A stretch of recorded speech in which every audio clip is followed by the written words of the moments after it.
Maraming netizen ngayon nag-comment nang ipakita nga ni Sunshine Cruz ang kanyang aqua color gown na kung saan ay sinuot niya sa ABS-CBN Ball 2023.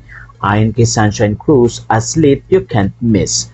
Napansin na maraming netizen na napakataas ng slit ng gown ni Sunshine Cruz kaya naman tila naging controversial ang post na ito.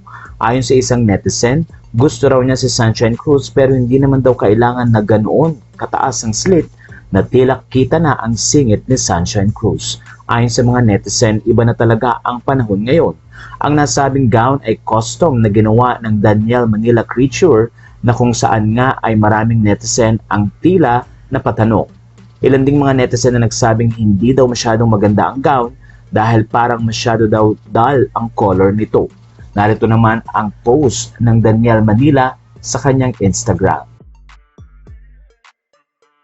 Daniel Manila Creature is honored to craft this spot-stealing aqua corset gown with the gathered bodies accented with crystals to outline Miss Sunshine Cruz's fabled curves for the ABS-CBN Ball 2023.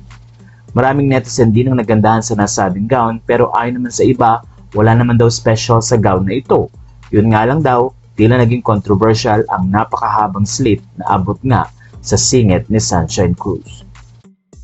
Samantala maraming netizen pa rin na nagagandahan kay Sunshine pero nagulat nga sila kung bakit daw ganito ang naging style ng kanyang gown.